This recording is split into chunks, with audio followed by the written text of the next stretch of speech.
just didn't work out this time.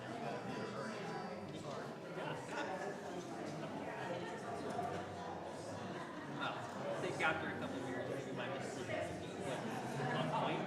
Yeah, sometimes that happens. So.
So let's see if the props. Oh, they're in the back. Yes. Maybe you could.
Christmas Eve or Easter.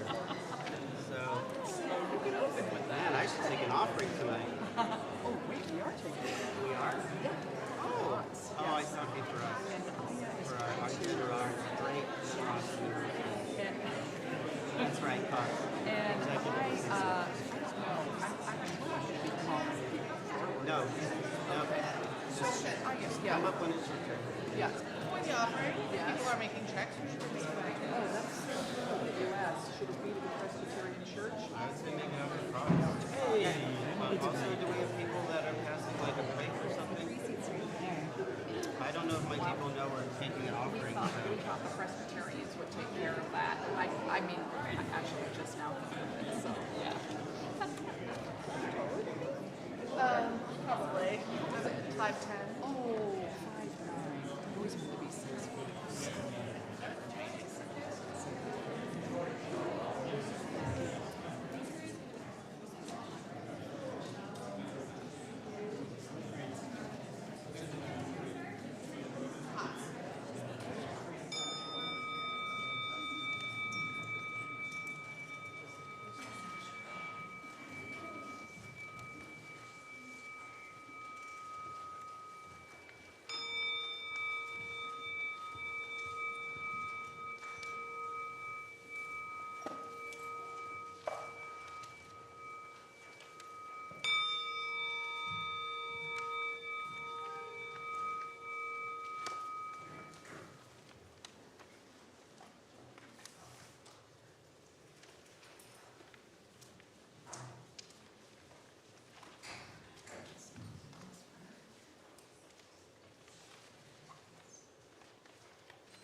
Thank you, Jane. Thank you, Lauren.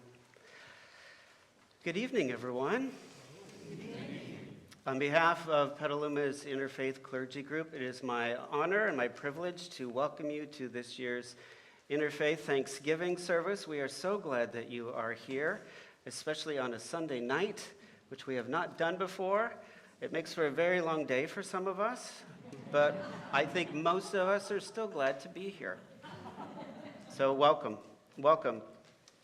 You know, we are all coming from different places tonight. We're coming from different places, probably emotionally, different places mentally, certainly different places spiritually, and maybe even geographically. We're all coming from different places, but we're all here together tonight. And one of the things that binds us together tonight is our commitment to gratitude and peace. And so if that is not your commitment tonight, I would just like to invite you to leave right now. No judgment, but maybe a little. The world around us seems to be so dark at times. And so I think gatherings like this shine a light out into the darkness, when we can come together despite our differences. In fact, I think it's our diversity that makes us shine even brighter. So thank you for being a part of that light tonight.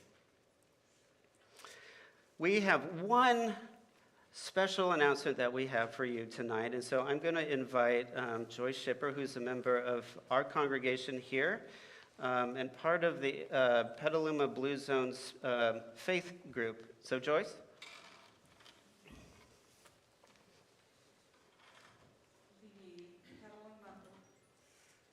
Am I on? Yes.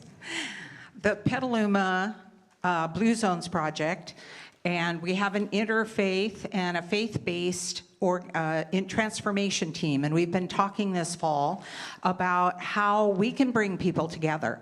And so we thought this was a great idea to announce it for the first time. We are, those of you who got one of these or pass them down the aisles, we're asking you to save the date. We know it's the holidays. We know you're very busy for the next month, but we wanted you to be able to put these dates on your calendar, and we'll have a 6-week event series starting the end of January where we will be able to come together and get to know each other. And we have activities planned, and yes, there will be food.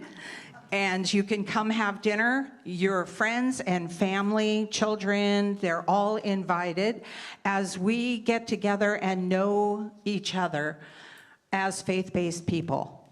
And so please put the date on your calendar. Plan to attend. This event is co-sponsored with the American Legion Post 28 in Petaluma. So you can see we will be meeting at the Vets building. So just come one, come all, and there will be more information as we get over the holidays. Thank you.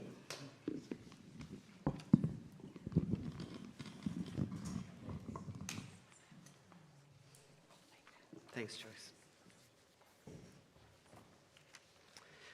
I have been asked to read the land acknowledgement for our service tonight. I will be reading an adapted land acknowledgement from the Presbyterian of the Redwoods, the tradition that I am a part of, which is our local Presbyterian clergy in the area. This is an adapted version of that, which we adopted last year.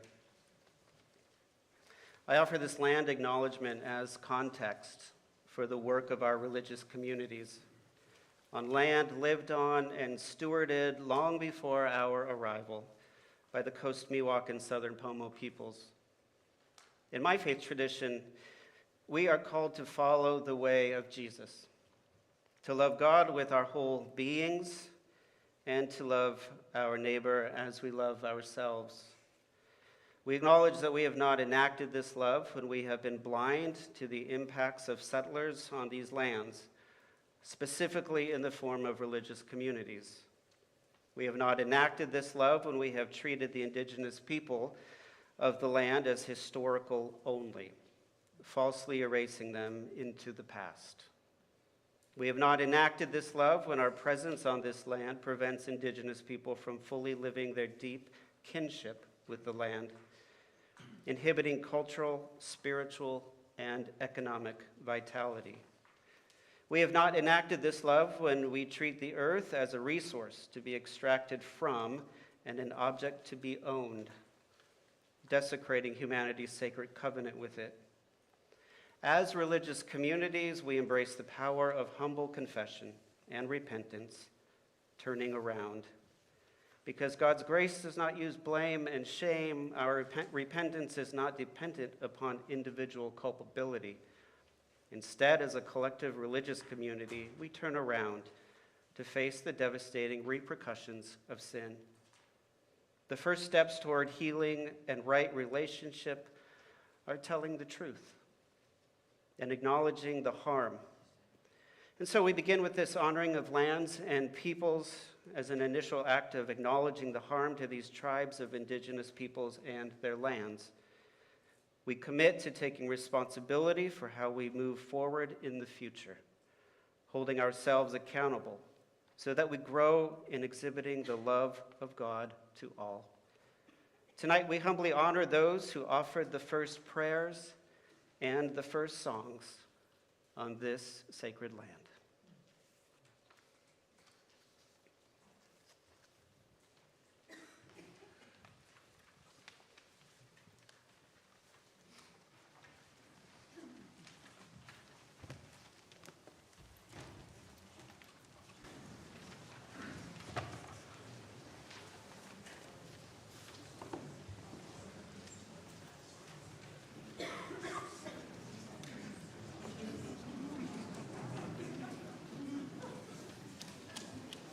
So this is the Interfaith choir.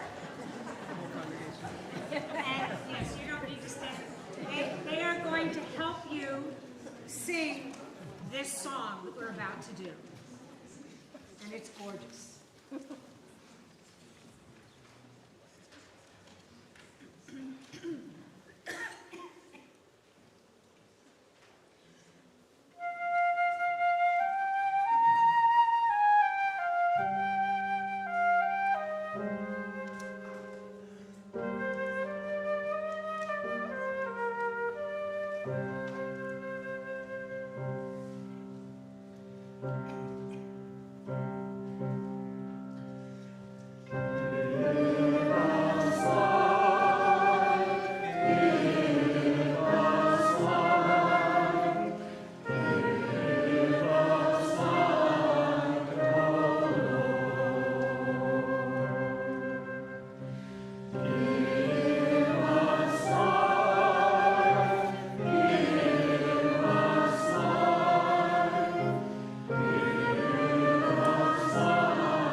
Good evening, everybody. Namaste.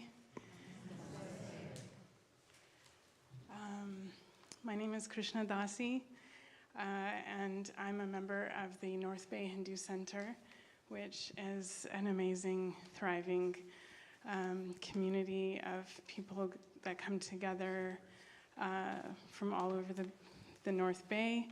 And we have a small temple room in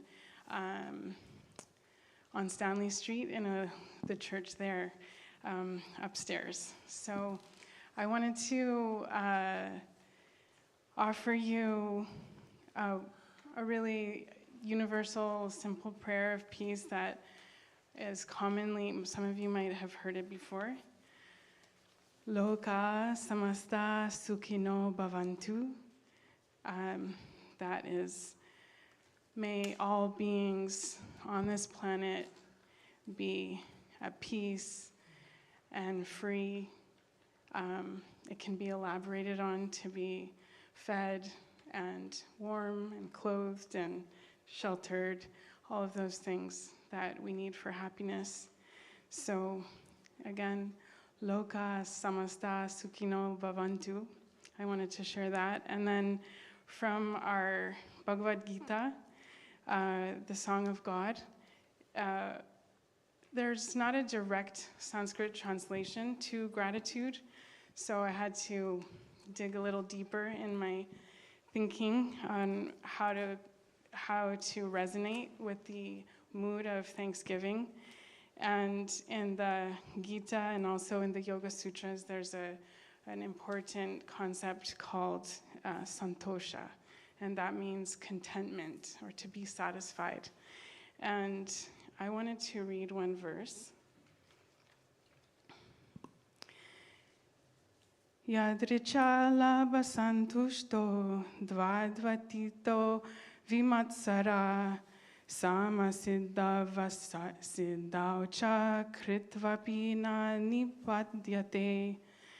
And that translates into he who is satisfied with gain which comes of his own accord, who is free from duality and does not envy, who is steady in both success and failure, is never entangled, although performing actions.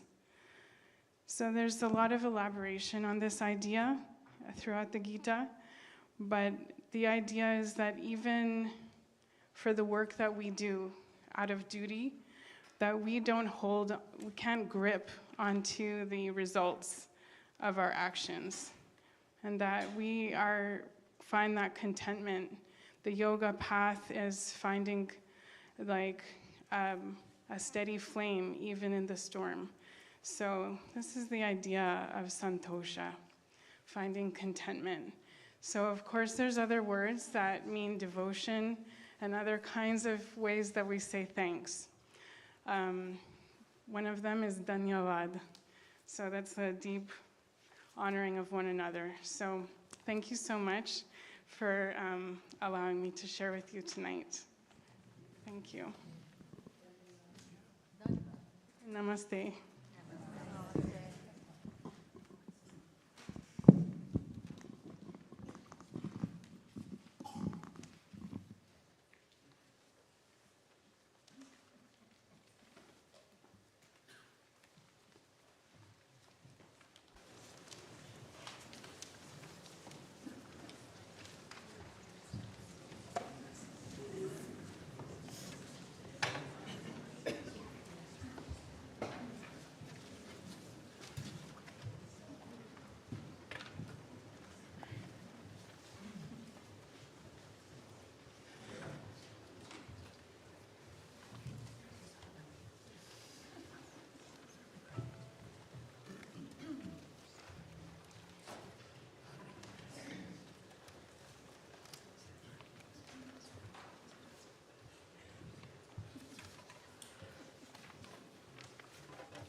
FM, peace to all of you. I'm truly honored to be here and share a few words. What a powerful and beautiful experience it is to be among so many friends and neighbors, expressing gratitude and appreciation in so many different and beautiful ways. It can be said that every day is for Thanksgiving according to Judaism. The very name of my people is from Judah, or Yehuda in Hebrew, from a root which means to thank. Jewish wisdom instructs us to recite and experience at least 100 blessings a day, to fill our lives with an attitude of gratitude for our food, our health, our bodies, for waking up each morning, for the gift of a day filled with possibilities. This moment, this gathering, is a blessing of appreciation. The Jewish community in Petaluma is proud to have such a long history of being embraced as part of the beautiful tapestry of humanity and pluralism. As we prepare to celebrate the 100th anniversary of our building, and we look back on the last 160 years of a Jewish presence here, we know that our sustainability and our sense of security here is largely based on the way that we've been treated by our neighbors. All of us can continue to make this a safe place for everyone who lives here. When I was an undergraduate getting a BA in sociology and Judaic studies, I remember exploring the concept of American diversity. Here is how an article from Penn State University describes it. Quote, "The melting pot metaphor is used to describe how immigrants who come to America eventually become assimilated into American culture, thus creating multiple cultures that have blended into one. The, quote, salad bowl metaphor is a different view, describing that immigrants who come to America combine their culture with others, but still retain their own cultural identity. Basically, America is one big integration of unique, distinct cultures. In reality, the metaphor of a melting pot may no longer be useful. Instead, America is more closely a salad bowl. We are all together as one, but we also all have distinct cultures. Chinese American citizens still celebrate the Chinese New Year.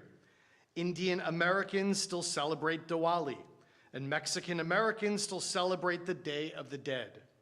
The list could go on and on. So yes, we are American, but we still celebrate and practice our own cultures. Petaluma is largely known as a place of kindness, tolerance, and respect for differences. While we can certainly debate if we could or should be more diverse, that doesn't stop us from celebrating the diversity that we do have. Look around this room right now and notice how beautiful we are in our diversity of different faiths and cultures being together. As the psalmist wrote, "Oh, how good and oh, how pleasant it is for brothers and sisters to dwell as one." In addition to my duties here as the Rabbi and Education Director for the B'nai Israel Jewish Center, a position I've served in for the last 17 months, I'm a volunteer presenter for the Education Committee at the Alliance for the Study of the Holocaust and Genocide at Sonoma State University. My stepfather was a survivor whose younger sister, mother, and entire extended family was murdered. My father, along with his family, was a refugee from the rise of fascism in Berlin when the Nazis came to power. I've told their stories to thousands of junior high, high school, and college students. And I was asked this week at an Alliance Education Committee meeting, what is my main motivation when I present? For me, it's clear that I'm not only educating about how the most culturally and scientifically advanced nation of its time murdered millions of innocent civilians just 80 years ago, but about how today's young people can learn the dangers of othering when we treat others as less than, less welcome, less than human, less equal. I end every presentation with a request to look around the room, as we have just done, and notice how each of us is different. Thank God and thank goodness for that. What a boring world it would be if we all looked, believed, and acted exactly the same. What should be our response to this room and world of diversity? Tolerance. But a true A+ response is not just to tolerate diversity, it's to respect it, embrace it, learn from each other, be educated, and take action when we see that something is wrong and someone, anyone, is being mistreated, bullied, or othered. No matter how you voted earlier this month, and no matter what is your reaction to the election, I know that we can all agree about at least one thing. This is a time of disunity.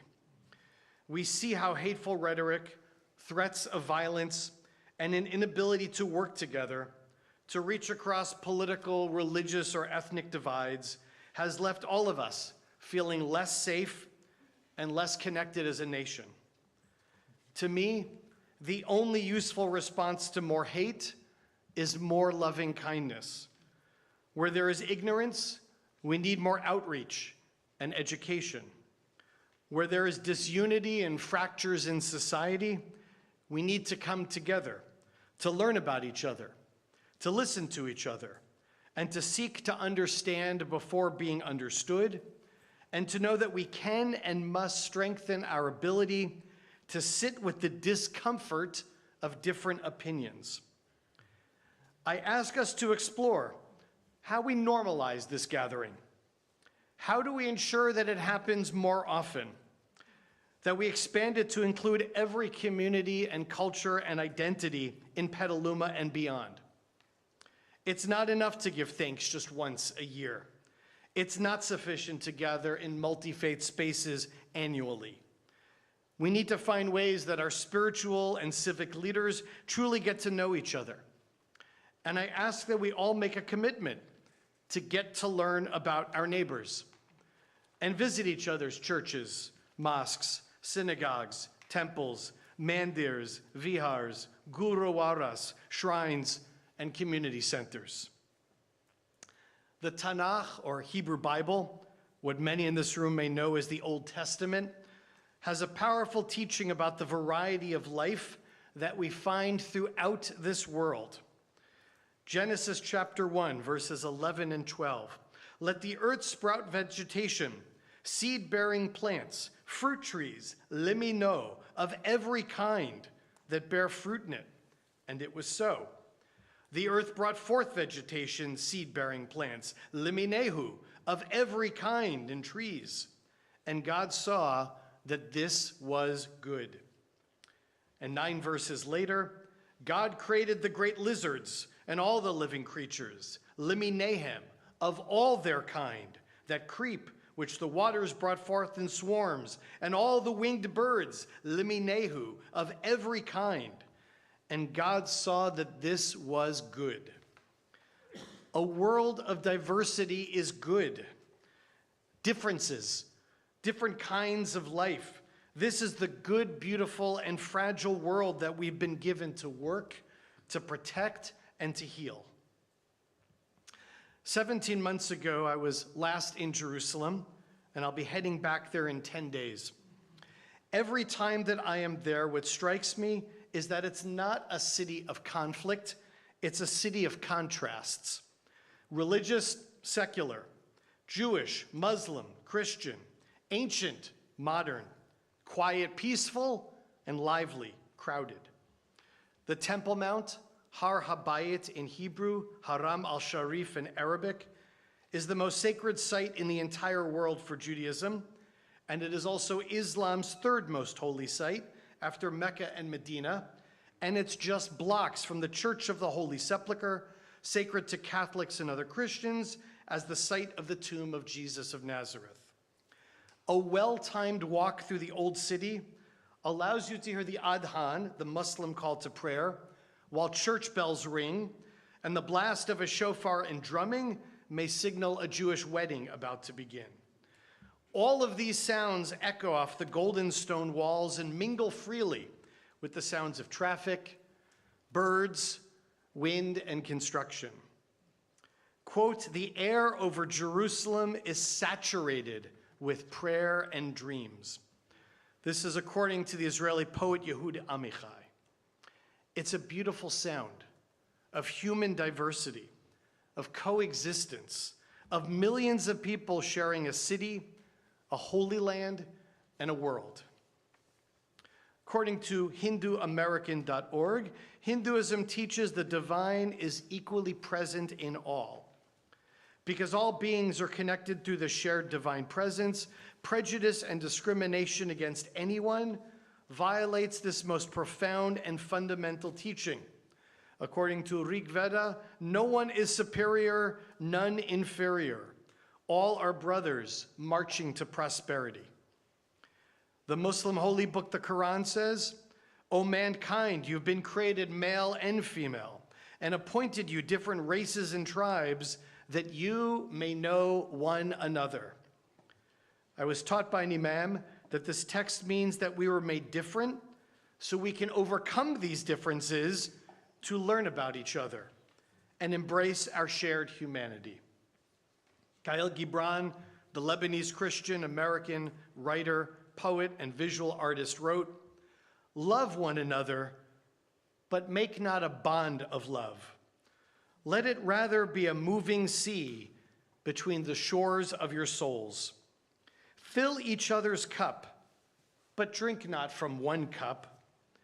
Give one another of your bread, but eat not from the same loaf. Sing and dance together and be joyous, but let each one of you be alone, even as the strings of the lute are alone, though they quiver with the same music. Give your hearts, but not into each other's keeping, for only the hand of life can contain your hearts. And stand together, yet not too near together, for the pillars of the temple stand apart, and the oak tree and the cypress grow not in each other's shadow." In Judaism, there is a blessing to recite upon seeing a striking or unique person or animal. "Blessed are you, the infinite one, our God, our ruler of the universe, who makes creatures different." The Torah emphasizes that each person has unique blessing that is appropriate for them. In the New Testament, what Christians call the Christian Bible, in the book of Matthew, it is written, "Why does your teacher eat with tax collectors and sinners?" On hearing this, Jesus said, "It is not the healthy who need a doctor, but the sick." Our society has an illness, and it's not just isolation and loneliness. It's a sense of estrangement from each other. So let us embrace our diversity and heal ourselves. Thanksgiving is our only legal holiday as a nation that is not about war or struggles or political leadership or religious observance. We are thankful for harvests, our families, our communities, our country, and its beautiful diversity. We come together not to be all the same, but to realize that out of the many, one. May we all find these and so many things to be thankful for. Thank you.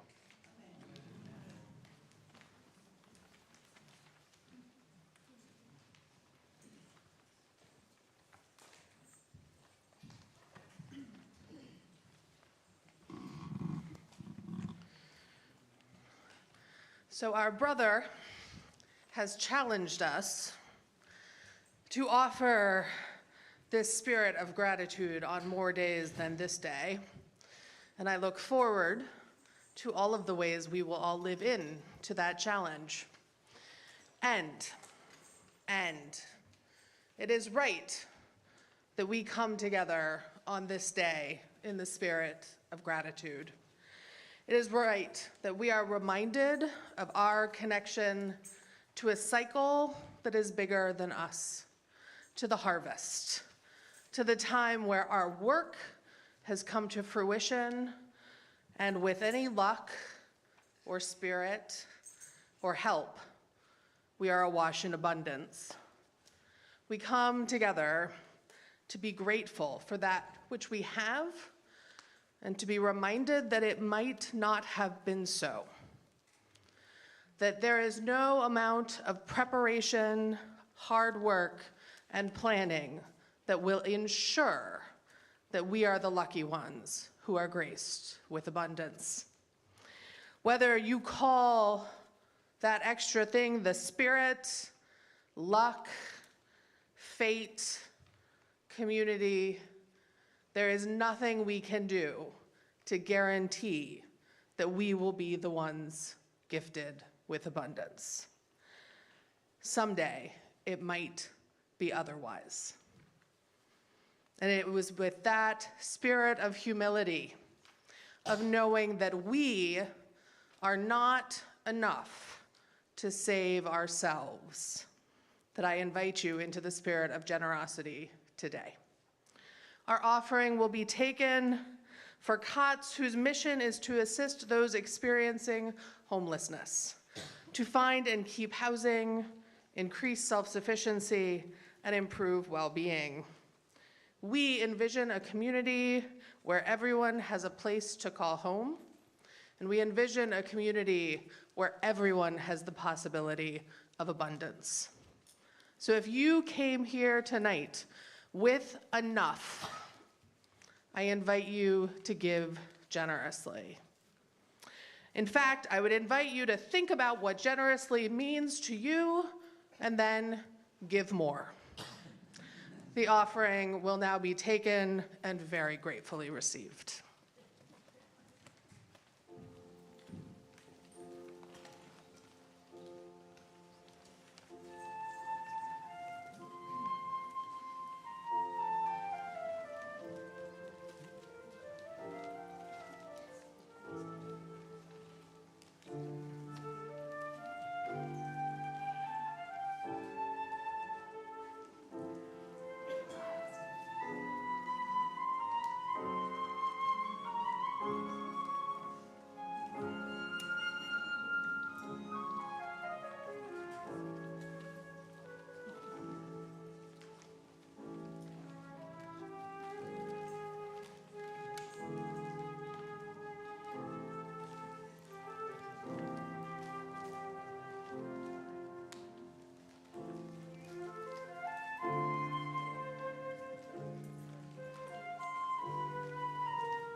Before the choir comes up,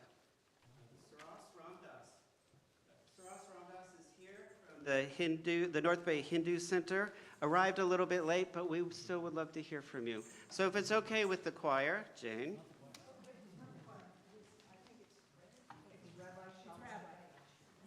Is this okay? All right.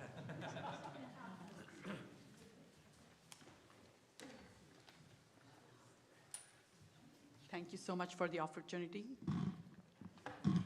Is everybody able to hear me? Namaste. I'm from the North Bay Hindu Center, and my comrade Krishna Dasi went and did a small prayer for us, so thank you. I would like to share a few words about the community and how Hinduism can teach things about the community and our life here. So Hinduism, one of the central themes is unity in diversity. And that rings so true in our community here. Our North Bay community is very small compared to, let's say, the South Bay or the East Bay. But we have so much diversity here on so many levels, whether it's age diversity, economic diversity, racial diversity, on so many levels. But it's beautiful. In that diversity, we have unity. Look at how much we've been through. We've gone through the pandemic, the wildfires. We've survived power outages, economic downturns. There's so much we've done together, and we're still going strong. I'm really proud of it. One of the expressions in the Hinduism is Vasudhaiva Kutumbakam, which translates to the world is my family. So for me, this North Bay community, this world is my family. In the last 19 years, I've worked in about 6 or 7 companies, and over time, working in those companies, I've seen that and I've experienced that many people I've worked with in multiple companies. In fact, one of my colleagues is here tonight. I did not know he would be here. Hi, Andy. So it helps when you're in a small community because you know most people, and that really helps with the community outreach. It is easy to help and be helped, and the familiarity makes us more family than friends. So, for example, in these 19 years that I've worked here, I got laid off thrice. And each time I got laid off, or each time I wanted a change or needed a change in a job or company, always it was a former colleague who was instrumental in me getting my next job. So that is what I've seen. In my case, it really rings true that this community is my family. Last but not least, when I moved in here in 2001 from India, everything was new to me, including the person I was married to. No, seriously, yeah. The only thing,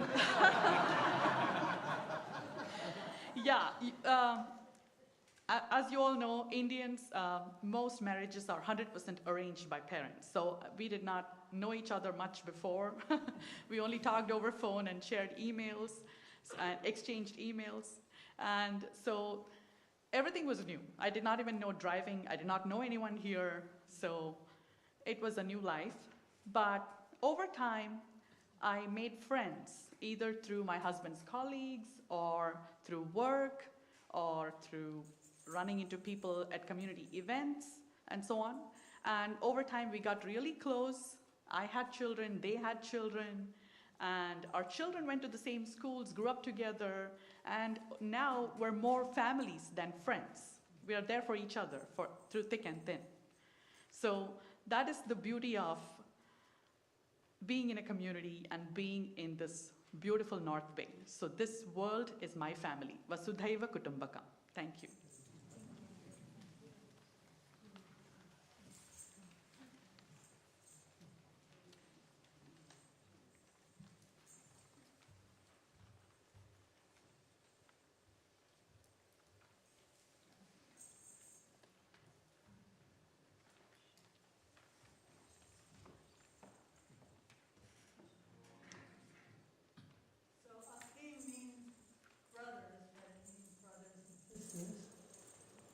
And at the end, I think that we should just allow this wonderful gathering to sing la la la. Right. No, but the la la la. So an extra chord. I think you can manage it? Okay.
Let us take a moment to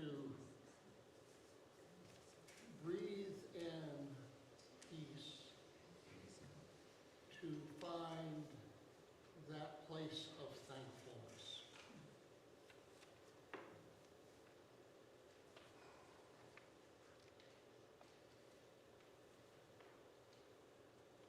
Let us give thanks for the gifts we have received, for the beauty and wonder of creation in earth and sky and sea. We thank you. For richly textured communities embodying the diversity of humanity. We thank you. For all that is gracious in the lives of men and women. We thank you. For our daily food and drink, our homes and families and our friends. We thank you. For minds to think and hearts to love and hands to serve. We thank you. For health and strength to work and leisure to rest and play. We thank you. For the brave and courageous are patient in suffering and faithful in adversity. We thank you.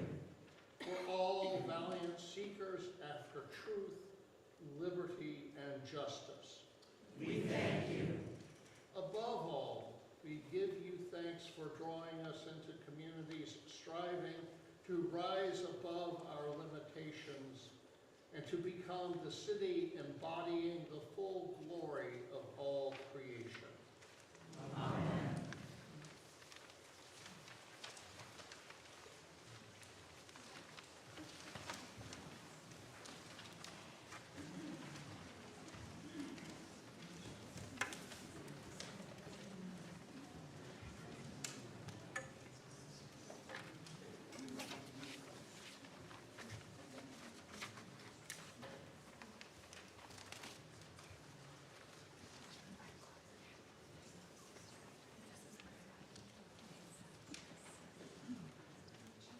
So this is an audience participation. We are going to sing Dona Nobis Pacem. We will sing it all together in unison once. Then this group will be part 1. This group will be part 2. This group will be part 3. And the folks who are directly in front of you will lead you. Should be fun.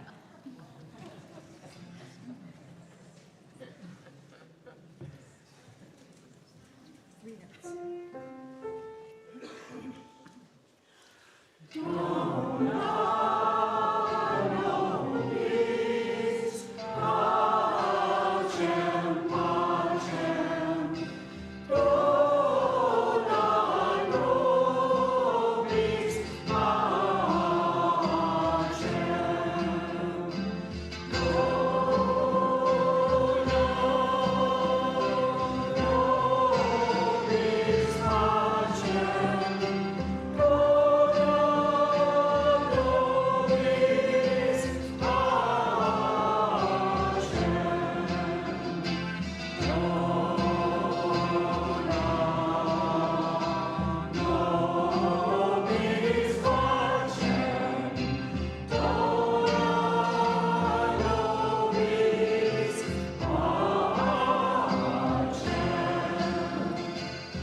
It's just so good that you all came out.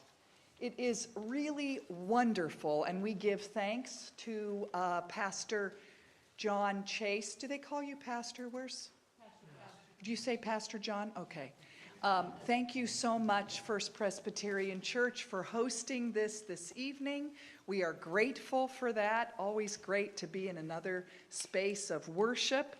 And it's also so wonderful because so many of our colleagues are new. Rabbi Shalom Bachner is not that new, but what, 10 months or? Oh, a year and a bit, okay. But it's so good that you are with us at and I've been saying it wrong all these years, but B'nai, or B'nai. Oh, I did, I was first, I should have gone with that. B'nai Israel Jewish Center. And it's also so wonderful that Aya Simpson Newberry, I got that right? At Unitarian Universalists of Petaluma. She is brand new, as in 2 months? Ish. Welcome, welcome. And then the Reverend Merritt Greenwood, all the way from Maryland? Vermont. Okay. I'm from California. It's all, you know, it's a blur.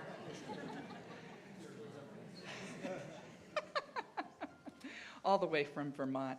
Interim rector at St. John's Episcopal.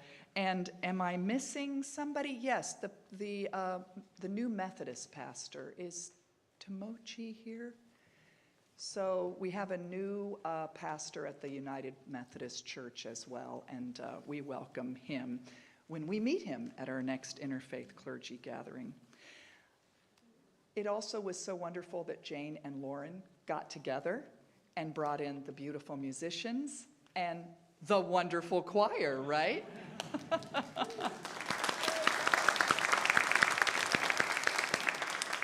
And it just wouldn't be right if the Lutheran pastor didn't give a shout out to her confirmands who are here. Can I see you just raise your hands just a little bit like this so everybody can see what wonderful confirmation students we have at Elam Lutheran Church. It's so great to see you all here tonight. There'll be a test. So. So receive this blessing as you go out into this beautiful night. Depart with your hearts warmed by community. Depart with your hearts refreshed by a renewed commitment to peace and justice in this beautiful world. And depart trusting that the Holy One is already in the future and is beckoning you and saying to all of us, all shall be well. All shall be well. Good night, my friends, and thank you again so much for coming.